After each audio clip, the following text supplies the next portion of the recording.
Welcome back to the Diver Guy channel. Today we're going over front 2.5 pike. It's probably one of the first pike optionals that you're going to learn on 1 meter, and it's definitely one of the first harder dives that you'll learn on 3 meter too. It's a super fun dive, but it has a bit of a learning curve, and that's what we're going to talk about today, because I'm going to take you from somebody that can do front double pike all the way into a professional who's doing front 3.5 pike, and talk about the progression of the things that you should be thinking about as you're doing it and what's kind of happening behind the scenes with each of these people. So like this video and subscribe if you want more content like this from me. And let's start right here with this person doing a front double pike. One thing that you can get away with on the front double that you cannot get away with on the front 2.5 is the falling forward off the board. For a front 2.5 pike, you really need to have a good understanding of how to ride the board in order to make that many somersaults. It's a lot of flips to fit into such a short amount of time. And that's what's going wrong with this girl right here. You can see as she comes down off the hurdle step,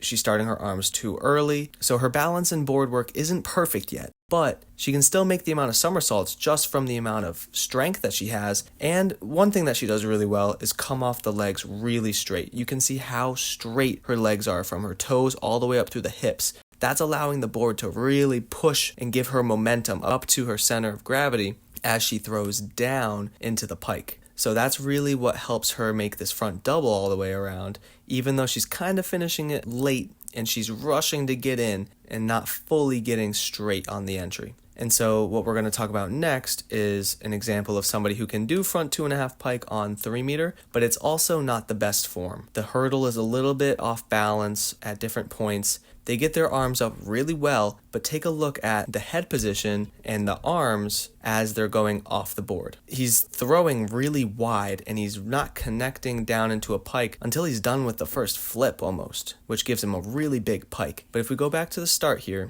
once your arms get to the top, you have to think about sending the hands out way earlier than the rest of the body folds. That's what's known as 90-90. Most coaches should understand this concept, but in order to get a really good takeoff, the hands have to go and the arms have to be at about 90 degrees perpendicular to your body before your chest should start coming down. What he's doing is throwing very wide, and he's just kind of falling forward with the chest down into the pike. So there isn't a really strong flip connection. Now compare that to this next girl who's doing front 2.5 pike on 1 meter, which means she's got a good enough connection and strength going down into the pike, and she's also got enough board work to make it all the way around. The hurdle timing is a lot better. Pretty solid knee drive up. She extends out pretty well, and she's also starting her arm circle a little bit too early if I'm being nitpicky. So all of those early motions coming down from that last jump results in people leaning forward too early. You can see as she's coming down, her arms start going and she's already tilted. You can see it right there. She's already leaning forward. So by being a little bit more patient, waiting for the arm circle until she's right about here, it'll let her arms come through faster, which will generate more momentum, and it'll keep her body posture a lot better on the end of the board. But it didn't matter for her here too much because she still could generate enough power. But she still hasn't gotten the 90-90 that we're looking for. As she's coming down, we talked about that lean, which means that she's already folding into that pike, but her arms are still up too high by her head. Her arms have to be sent a lot sooner before the body starts folding down.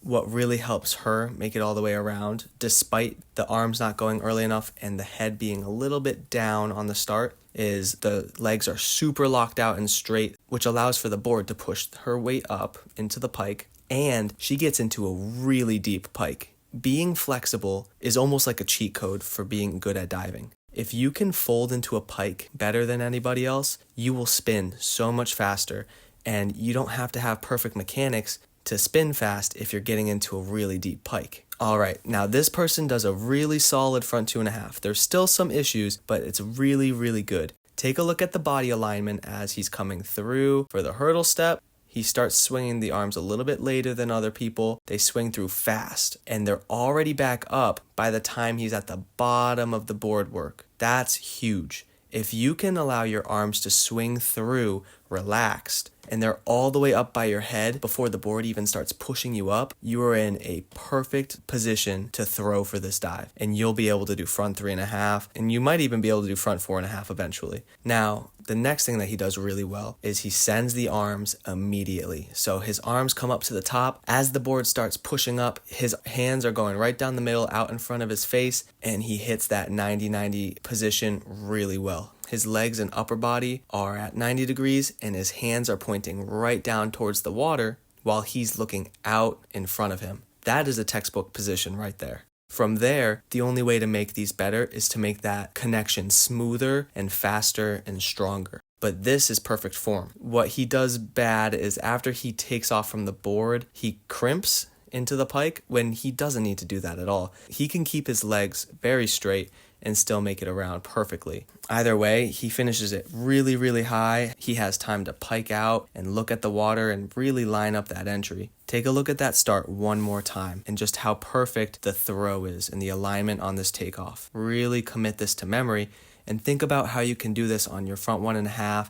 and on your front doubles to prep yourself for this front 2.5. Really good job there. Now the last video is a front 3.5 from an Olympian, where you're going to see a lot of the same stuff. Really great alignment coming through the hurdle. He does a great job of keeping his head up, throwing a little bit late, but still extending really well through the legs. You can see that his arms are actually a little bit high. They're not all the way down yet for that 90-90. So there's something that he could have improved on that. But he's so strong still that he's finishing front 3.5 up at the board level, piking it out, and lining it up.